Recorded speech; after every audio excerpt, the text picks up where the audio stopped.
नमस्कार, मी आहे दीपाली आणि माझ्या चॅनलवर तुमचे स्वागत आहे. मी कथा घेऊन येत आहे, मन माझे तुझे झाले. सीझन 2 भाग 20. मंदार रिद्धीला सोडून ऑफिसला येतो. सगळा स्टाफ त्याला गुड मॉर्निंग बोलत असतो. मंदार पण गुड मॉर्निंग म्हणतो आणि केबिन मध्ये निघून जातो. मंदार केबिन मध्ये आला. गौरी फाईल मध्ये गुंतून काम करत होती. तिच्या नजरा मंदारकडे गेल्या आणि ती हलकच हसली. रिद्धीचा पेपर कसा गेला? गौरीने प्रेमाने विचारले. तिचा पेपर छान गेला. मी तिला घरी सोडून लगेच ऑफिसला आलो. आणि हो, साहिल गेला का अजून? की अजून गुलुगुलू सुरू आहे? मंदार हसत म्हणाला. गौरीही मंदारच्या बोलण्यावर हलकच स्मित केलं. काजलला भेटले होते, दोघांचे छान बोलणे झाले. मग तो मला सांगायला आला होता आणि निघून गेला, गौरी म्हणते. बहुतेक आज त्याला शॉपिंगला पाठवतील, मंदार हसत म्हणाला. गौरीने मस्त मान हलवली. दोघे पुन्हा आपल्या कामात गुंतून गेले. आजोबा म्हणाले, इंदू आज साहिलला सांग बरं, काजलला ऑफिसला घेऊन शॉपिंगला घेऊन जा. तिच्या आवडीची साडी आणि एखादी छानशी अंगठी आणून घेऊ. इंदू हलकस हसल्या. मी पण हाच विचार करत होते. तुम्हीच आधी बोललात, मी त्यांना लगेच कॉल करते. 2-4 दिवसात उरकले आहेत. आपल्याला ती तयारी करायला लागेल आणि बाबा मला वाटतं आता त्यांना पण सांगून ठेवायला हवं, नाही का?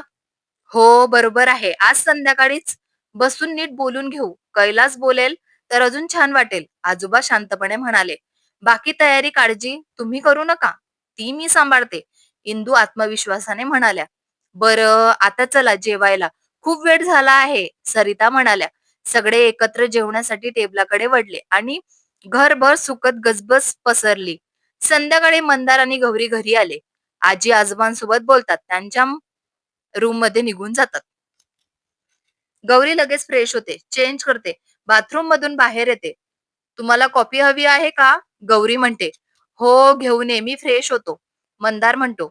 गौरी किचन मध्ये निघून जाते. कॉफी करते, रूम मध्ये निघून जाते. मंदार फ्रेश होऊन येतो.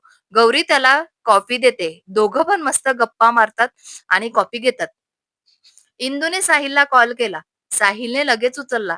हॅलो मम, साहिल हसत म्हणाला. हॅलो साहिल, इंदू विचारतात. हो मॉम, काय बोलायचं होतं का? साहिल म्हणतो. काजलला कॉल कर आणि तिला शॉपिंगला घेऊन जा. साडी आणि अंगठी घ्यायची आहे. जास्त वेळ नाही उरला. साडीला मॅचिंग बाकी सगळं घ्यायचं आहे ना? इंदू सांगतात. ठीक आहे, मी तिला कॉल करतो, साहिल म्हणतो. इंदूला होकार देतात आणि कॉल कट करतात. साहिल लगेच काजलला कॉल लावतो. काजलने हसतच उचलला. आता तर भेटून गेला. पुन्हा कॉल? ऑफिसमध्ये काम करताय ना आज? काजल म्हणते. हॅलो ग, गोड बोलायची पद्धत नाही का तुमची? साहिल चिडवत म्हणतो. आमच्याकडे नाही अशी पद्धत, पण तुमच्याकडे आहे बहुतेक. काजलही हसून म्हणते. ठीक आहे, लग्न झालं की लगेच कळेलच तुला. मग तर मी तुला सोडणारच नाही, तुझे काहीच ऐकून घेणार नाही, साहिल म्हणतो. असं म्हणता? मग तर घरातले काय म्हणतील? बायकोला सोडतच नाही, दिवसभर सोबत असतो, असं म्हणतील. लोक हसतील आपल्याला, काजल गोड खोडकरपणे म्हणते. साहिलला हसू आवरत नव्हते. बोलू तर देतच नाही ही, तो मनातच म्हणतो. बरं, कॉल का केला होताच? झोप लागली का? काजल विचारते. तू असताना मला झोप कशी लागणार? साहिल हसत म्हणतो. अच्छा, पण खरं खरं सांगा, का फोन केला? काजल म्हणते. मॉमने सांगितलंय तुला शॉपिंगला घेऊन जा म्हणून. साडी आणि अंगठी घ्यायची आहे, साहिल म्हणतो. छान, मग कधी जायचं? काजल म्हणते. मी थोडाच वेळाच निघतो. तिथून आपण निघू शॉपिंगला, साहिल म्हणतो. ठीक आहे, मी पण काम आटोपते, काजल म्हणते. ओके, साहिल हलकेच म्हणतो आणि कॉल कट करतो. मंदार आणि गौरी आजी आजोबांजवळ येतात. मंदार त्यांना कॉल करून सांगायचे का? आम्ही एंगेजमेंटच्या तयारीत येत आहे, आजोबा म्हणाले. मला वाटते त्यांना सांगून द्यायचे. त्यांच्या पण काही इच्छा असतील ना? मंदार म्हणतो. कैलास आणि विनायक आल्यावर त्यांना कॉल करायला लावतो. त्यांना सांगून देतो, आजोबा म्हणतात. चालेल, मंदार म्हणतो. नंतर ते गप्पा मारत बसतात. साहिल मंदारच्या ऑफिसमध्ये पोहोचतो. तेवढ्यात काजल बाहेर पडते. साहिल तिच्याकडे बघतो आणि तिच्या समोर येतो. मॅडम, चालणार का? तुमचा ड्रायव्हर बाहेर थांबला आहे, तो मिश्किल हसत म्हणतो. काजललाही हसायला आवरता येत नाही. अरे वा, ड्रायव्हर ही किती स्टायलिश आहे, ती चिडवत म्हणते आणि साहिल सोबत चालायला लागते. गाडीत बसतात आणि मार्केटला जायला निघतात. दोघं मार्केटमध्ये पोहोचतात. एक छानसं दुकानात ते आत जातात. साडीचे रँक एक-एक करून उघडले जात होते. काजलला एक साडी आवडते, पण लगेच दुसरी पाहून ती गोंधळते. साहिल हसत म्हणतो, "तुला तर साड्या निवडायला दिवस पुरवणार नाही बहुतेक."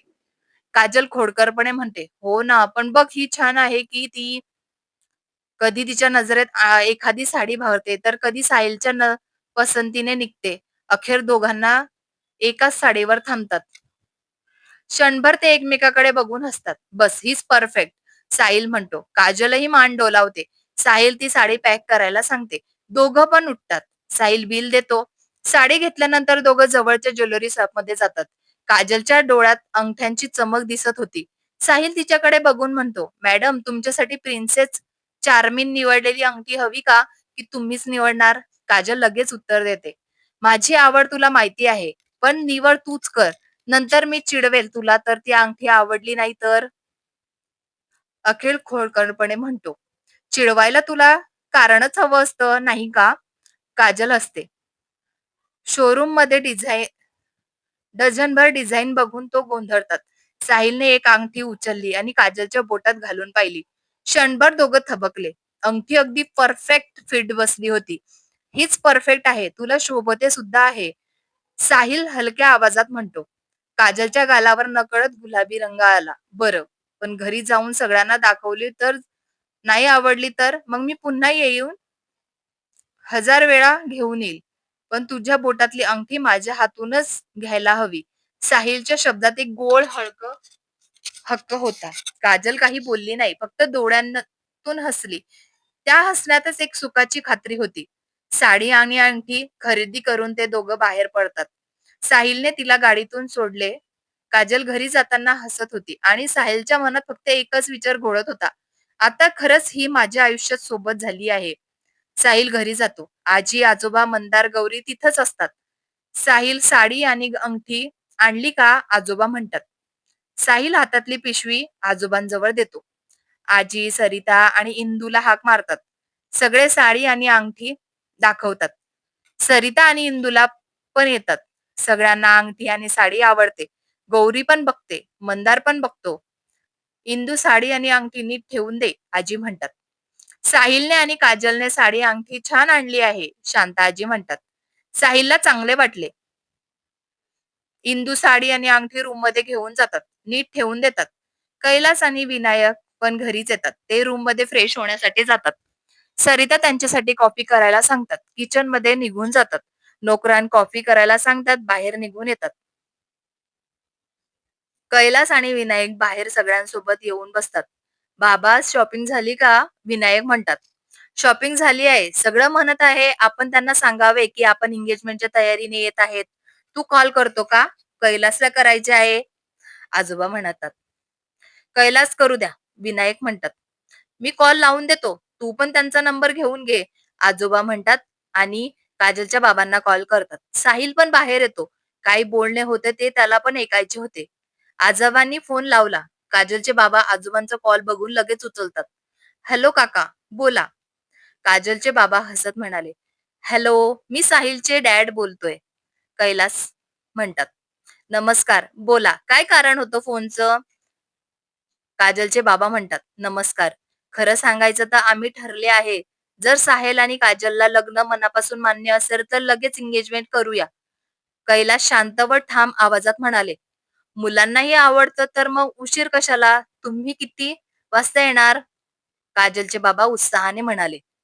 कैलास घरच्यांना वळून विचारतात, "किती वाजता निघायचं?" "10 वाजता," आजोबा उत्तर देतात. "बरं, आम्ही 10 वाजता पोचतो," कैलास सांगतात. "गुरुजींना बोलवू का?" काजलचे बाबा विचारतात. "हो, नक्की बोलवा," काजलचे बाबा आपलं कैलास म्हणतात. "इथले गुरुजी साधी सांगावे लागतं," काजलचे बाबा म्हणाले. "मग काही हरकत नाही, आम्ही परवा येऊ," कैलासचे बाबा म्हणाले. कैलास म्हणाले, "ठीक आहे." काजलचे बाबा समाधानाने बोलतात आणि कॉल संपवतात. फोन ठेवून कैलास सतत म्हणाले, "त्यांनी पण तयारी केली आहे. गुरुजींशी बोलून घेतो की सगळं ठरलं समजा." कैलास म्हणतात, "चांगलंच आहे ना." आजोबा आनंदाने म्हणाले. इतक्यात इंदू अंगठी दाखवायला घेऊन आल्या. तिने विनायक आणि कैलासला ती दाखवली. दोघांनाही अंगठी खूप आवडली आणि ते साहिलच्या निवडीत कौतुक करू लागले. चला आता जेवायला बसू. गौरी रिद्धीला बोलवून आण, सरिता म्हणाली. गौरी रिद्धीला बोलवायला गेली तर सरिता की स्वयंपाकघरात जाऊन जेवण लावायला सांगू लागली. इंदू अंगठी परत ठेवून आली.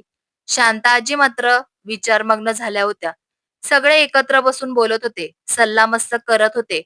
त्या मनाशी म्हणाल्या, काय खरं आहे, पैसा असून कधीच त्यांना गर्व वाटत नाही. गौरी गरीब घरातली, आता साहिलसाठी जी मुलगी पाहत आहात तीही मुलगी साध्या घरची, पण कोणाचाही म्हणणं नाही, अपेक्षा नाही. खरंच कुटुंब असावं तर असं. शांत आजी मनात म्हणाल्या. तेवढ्यात सरिता हाक मारतात, मावशी या ना जेवायला बसत आहे. शांता आजी विचारातून बाहेर आल्या आणि सगळ्यांसोबत जेवायला बसल्या. संपूर्ण घरात हास्या, गप्पा, गोड माहोल भरला होता आणि सगळे मिळून जेवायला ण्याचा आनंद घेत होते. जेवण झाल्यावर सगळे शांत बसले आणि थोडा वेळ गप्पा मारत बसले. त्यानंतर गौरी आपल्या रूम मध्ये आली. रूम मध्ये येताच तिला किरणची आठवण आली. दादा घरी आला असेल का, असा विचार करत तिने फोन हातात घेतला आणि किरणला कॉल लावला. किरण सुद्धा नुकताच आपल्या रूम मध्ये आला होता. त्याचा फोन वाजला. स्क्रीनवर गौरीचं नाव पाहताच तो हसला आणि ताबडतोब कॉल उचलला. हॅलो गौरी, किरणने हळूवार आवाजात म्हटले. हॅलो दादा, किती वाजता घरी आला? सकाळी मी कामात होते म्हणून तुला कॉल करता आला नव्हता, म्हणून आता केला. गौरी काळजीच्या स्वरात म्हणाली. आम्ही सकाळी 9 वाजता आलो होतो. थेट काजलच्या घरी गेलो. काका फार टेन्शन मध्ये होते. ते लोक खूप श्रीमंत आहे, त्यांच्या अपेक्षा जास्त असतील असे त्यांना वाटत होते. किरणने स्पष्ट सांगितले. हे ऐकून गौरीला हसायला आलं. अरे तू समजावले का? ते कसला विचार करत आहे? आमच्याकडे तर शॉपिंगही झाली. छान साडी आणि अंगठी घेतली आहे. किरण म्हणाला. मी त्यांना समजावले की टेन्शन घेऊ नका. तिकडचं काही नसतं. आज आम्हीही साहिल रावांसाठी कपडे आणि अंगठी घेऊन आलो. त्यानंतर थोडा वेळ ऑफिसमध्येही गेलो होतो. छानच आहे. आमच्याकडे तर रोज काही ना काही गप्पा, चर्चा, तयारी सुरूच असते. तरी बरे, रिद्धी नाहीये म्हणून थोडी शांती आहे. ती असती तर अजून मजा आली असती. गौरी हसत म्हणाली. रिद्धिताई कुठे आहे? किरणने विचारले. तिचे पेपर सुरू आहे. अभ्यासात गुंतली आहे. खूप मन लावून अभ्यास करते. रूमच्या बाहेरही येत नाही. गौरी म्हणते. हो, बाहेर आली की सगळ्यांचा टाइमपास होतो. किरण हसून म्हणाला. गौरी आणि किरण काही वेळ एकमेकांशी गप्पा मारत राहिले. शेवटी दोघांनी एकमेकांना गुड नाईट म्हटलं आणि फोन ठेवून दिला. मंदार रूम मध्ये आला. काजलच्या बाबांनी टेन्शन घेतले आहे. त्यासाठी गौरी हसत होती. गौरी का हसत आहे? मंदार गौरीकडे बघून म्हणतो. गौरी मंदारला सगळं सांगते. मंदार पण हसायला लागतो. त्यांना सांग जास्त टेन्शन घेऊ नका, मंदार म्हणतो. दादा गेला होता, त्याने समजावले आहे. त्यांनी पण आज साहिलसाठी कपडे आणि अंगठी घेतली आहे, गौरी म्हणते. ते पण तयारी करत आहे. साहिल लग्न झाले की मस्त होईल. काजल आणि तू सोबत राहणार, मंदार म्हणतो. काजल आली की काही खरं नाही. रिद्धी आणि ती घरात खूप गोंधळ घालतील. साहिल पण काही कमी नाहीये, गौरी म्हणते. ते तर आहे. लग्नाला अजून वेळ आहे, मंदार म्हणतो. मला पण वाटते. काका पण दिवाळी नंतर लग्न करतील, गौरी म्हणते. गौरी खूप प्रेमाने बघत होता. मंदार गौरीकडे खूप प्रेमाने बघत होता. गौरीला लाजल्यासारखं वाटत होतं. असे बघू नका ना, गौरी म्हणते. मस्त कॉफी घेऊन ये, आपण गॅलरीमध्ये कॉफी घेऊ, मंदार म्हणतो. गौरी कॉफी बनवायला किचन मध्ये जाते. कॉफी ठेवते. रिद्धीच्या रूम मध्ये डोकावून बघते. रिद्धी अभ्यास करत असते. गौरी तिच्यासाठी पण कॉफी करते. कॉफी झाल्यावर आधी रिद्धीला देऊन येते. रिद्धी डोळ्यानेच थँक्यू म्हणते. गौरी तिथून निघून जाते. तिला डिस्टर्ब होऊ नये म्हणून हे सगळं सरिता बघत होत्या. त्या पण रिद्धीला बघायला आल्या होत्या. तिला काही हवे आहे का? पण गौरीने आधीच कॉफी तिला नेऊन दिली होती. त्यांना खूप छान वाटले. त्या त्यांच्या रूम मध्ये निघून गेल्या. गौरीने 2 कप कॉफी बनवली आणि रूम मध्ये आली. मंदार मात्र तिथं नव्हता. गॅलरीत पाहते तर तो शांत बसून चंद्र चमकणाऱ्या चांदण्यांकडे बघत होता. गौरी हळूवार चालत तिथं गेली. त्याच्या जवळ बसली आणि हातातल्या कॉफीचा मग त्याला दिला. मंदारने हसत कप घेतला. दोघाही त्या थंडगार आणि शांत रात्रीच्या चांदण्या सानिध्यात हातात हात गरमागरम कॉफी घेऊन एकमेकांशी गप्पा मारू लागले.